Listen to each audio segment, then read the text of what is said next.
Let us continue the lesson. What happened in the last point? What was it? Yes, goodness. Wasn't there anything she could do? क्या ऐसा कुछ नहीं है कि वो जाकर उसे बता दे या ऐसा कुछ करे कि जिससे खास करके वेंडा खुश हो जाए? ऐसा कुछ तो होना चाहिए. If only she could tell Vanda, she hadn't meant to, okay, hurt her feelings. काश वो जाकर वेंडा को बता पाती. अगर उसे कुछ करना ही है तो उसे क्या करना होगा?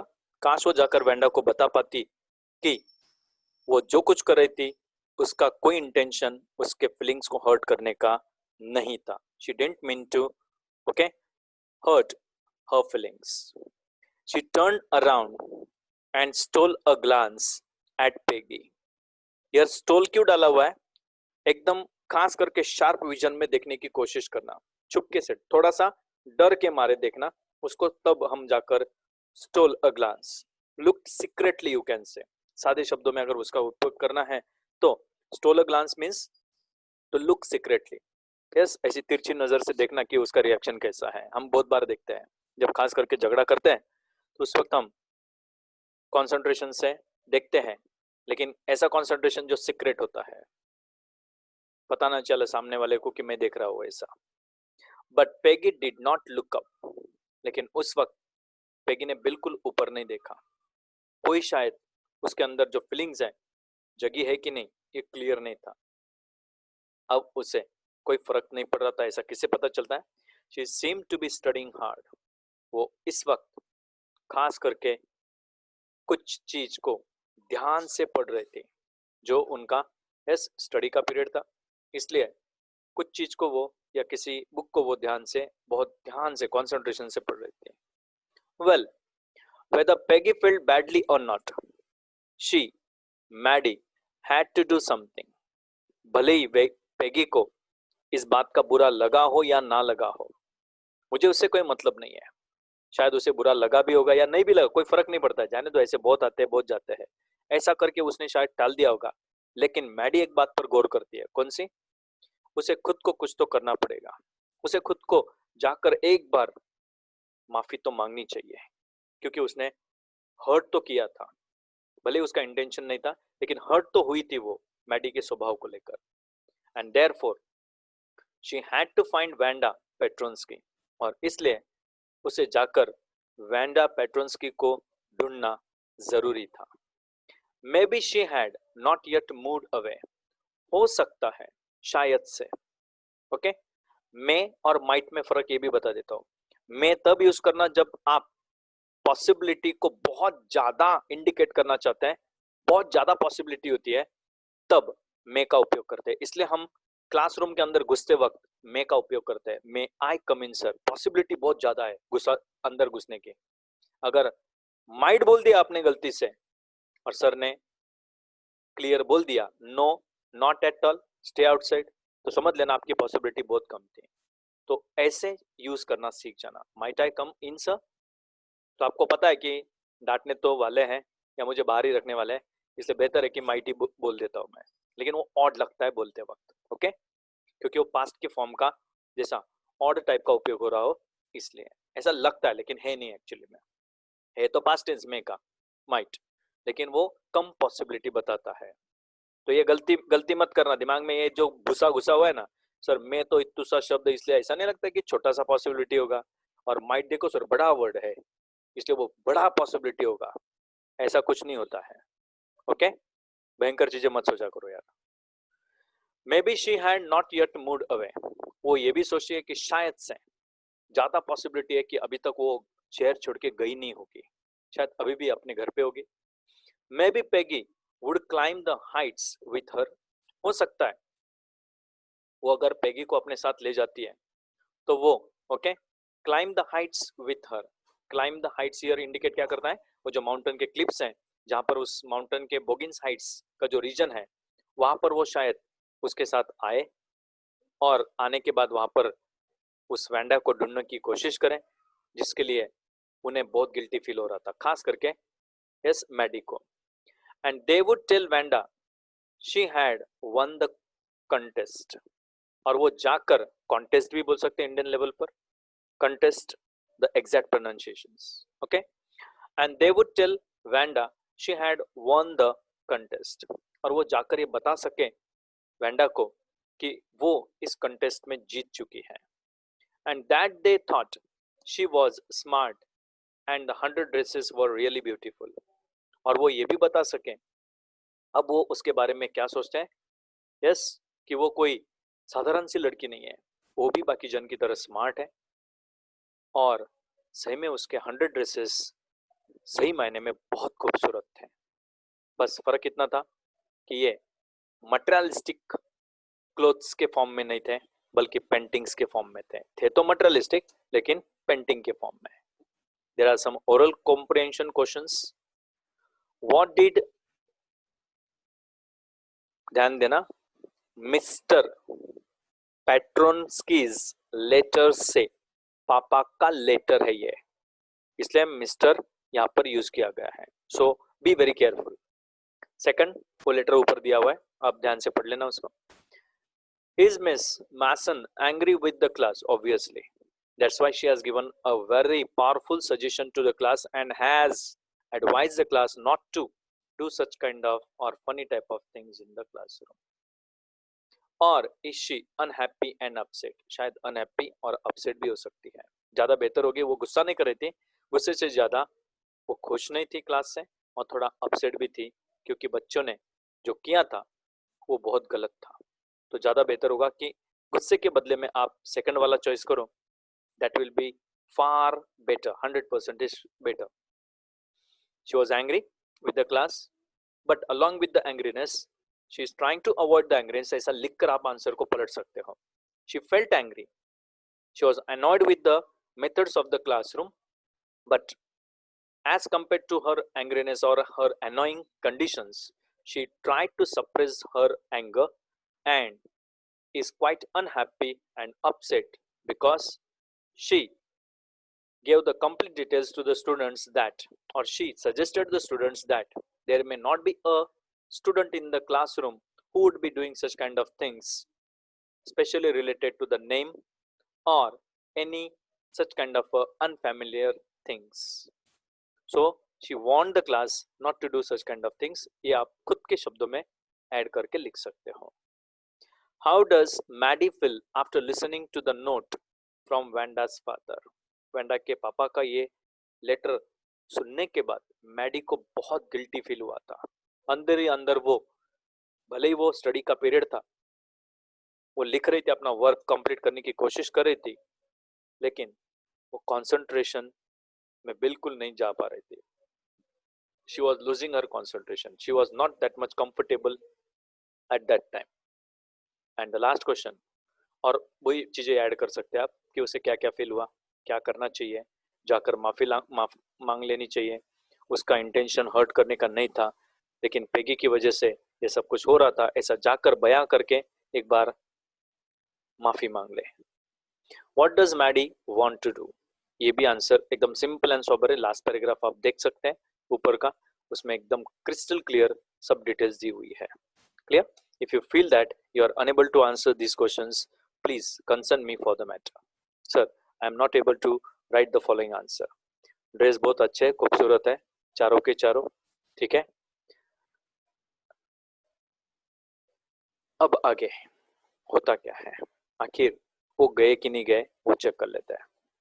When school was dismissed in the afternoon, जब स्कूल डिसमिस किया गया, सबको जाने के लिए परमिशन दी गई कि चलो अभी दोपहर हो गई है, आप अपने अपने घर पे जाइए वापस. पेगी सेड, तब अचानक से पेगी के मुंह से देखो क्या निकला, क्या कहा उसने. Peggy said with pretended casualness, इनको अंडरलाइन करके रखना बीच बीच में. ओके, प्रिटेंडेड मीन्स जानबूझ के बोलना या फिर दिखावे जैसा करना, और casualness being careless about something. Okay, being careless, इतना खास ध्यान न देना किसी चीज पर. ओके, कैजुअल मैनर में बोलने की कोशिश करना. क्या कहा उसने अपनी फ्रेंड मैडी को? Hey, let's go and see if that kid has left town or not. एक बात कंफर्म कर लेते हैं हम सब लोग यहाँ पे. इस सेंटेंस से हमें एकदम क्रिस्टल क्लियर एक आइडिया आ जाती है. that somewhere Peggy felt something bad. From this sentence, we can clearly just imagine that she has felt guilty about something, and she is right now concerned about the matter, and therefore she is expecting to examine the matter carefully, and therefore she is asking her friend Maddie to just go and see that if that kid, that is kid means here same girl, that is Vanda, has left the town or not. क्या ये लड़की सही में town छोड़कर गई है या नहीं है, एक बार देख तो ले। शायद उसके मन में ये चल रहा था कि अगर नहीं गई है तो शायद माफी मांग ले, या फिर कुछ भयंकर भी हो सकता है, उल्टा भी हो सकता है जो हम सोच रहे हैं। देखते हैं आखिर ऐसा उसने क्यों कहा। चलो लेकिन जाकर हम क्यों ना देख ले एक बार कि वो सच में ये शहर छोड़ के गई है। शहर यानी कि वो टाउन, छोटा सा, ओके, बड़ा सिटी नहीं है वो। And so Peggy had the same idea. पहला हैड हेल्पिंग वर्ब, दूसरा हैड मेन वर्ब जो थर्ड फॉर्म है, वर्ब 3 फॉर्म है, okay. So Peggy had the same idea. Maddy glowed, Maddy के चेहरे पर एक रौनक सी छा गई। यस, अच्छा हो गया, चलो इसके भी दिमाग में सेम आइडिया तो आया कि एक बार जाकर देख तो ले, कम से कम भले माफी मांगने का मौका मिले ना मिले, लेकिन देख तो ले, एक बार आखिरी मुलाकात तो ले ले। Peg was really all right, peg was really all right, peg इस वक्त काफी ठीक ठाक लग रही थी।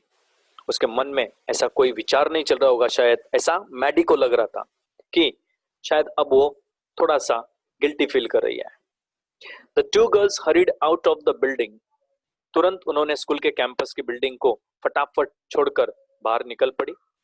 And up the street towards Boggins Heights, और सीधा उस स्ट्रीट की तरफ तेजी से जाने शुरू करते हैं।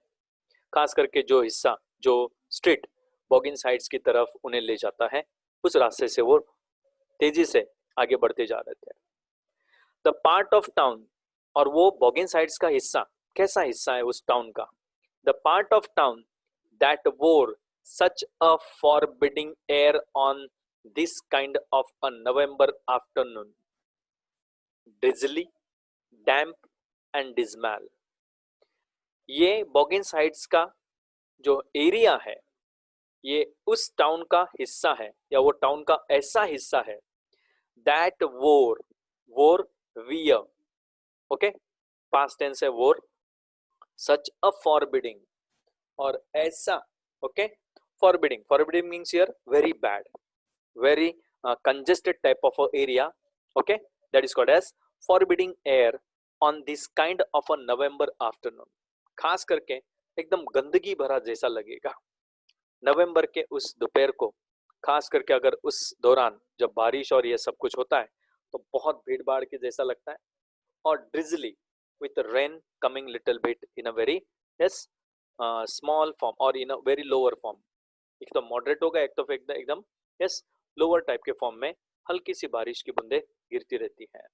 Second, it is damp and dismal also, it is little bit wet, बाजू मीनिंग दिया है wet, and feels very sad, एकदम gloomy environment, here expressing a state of hopelessness, मतलब एकदम कोई आशा नहीं रख सकते ऐसे एरिया से, इतना गंदगी भरा एरिया यस महसूस होता है बोगिन साइड का। अब आगे जब वो बढ़ते हैं, पेगी ग्रफली बोल पड़ती है, ओके, मीन्स रफ मैनर में बोलना, gruffly means in a rough way, okay, और in a wicked way you can say, well at least I never did call her a foreigner or make fun of her name.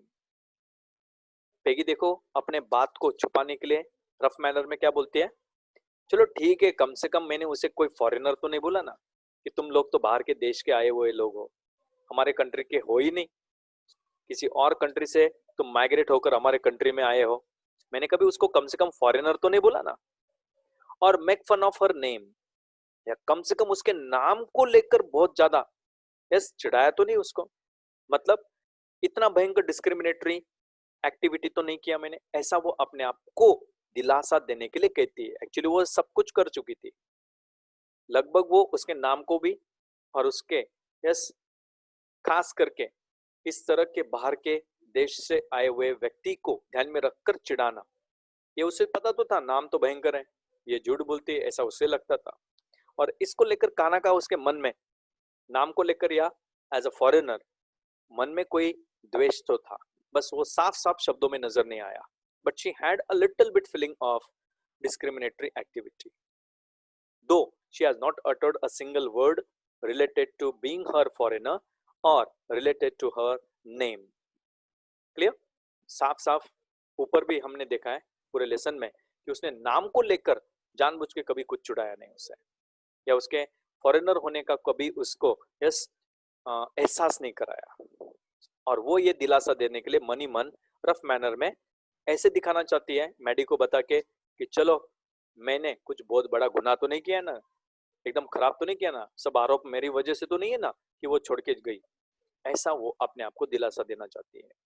Okay, I never thought she had the sense to know we were making fun of her anyway. अब और एक बात वो देखो क्या कहती है, जब इंसान के ऊपर कुछ गुजरती है ना, या खास करके उसके ऊपर बहुत बर्डन आता है ना, या मन स्ट्रेस से भरा होता है ना, तब इंसान उन चीजों को ध्यान में रखकर उसमें से रास्ता निकालने की कोशिश करता है। और ऐसे ही वो रास्ता निकाल रही है। She is trying to find out the path और the way out of her all the deeds whatever she has committed. And what does she से?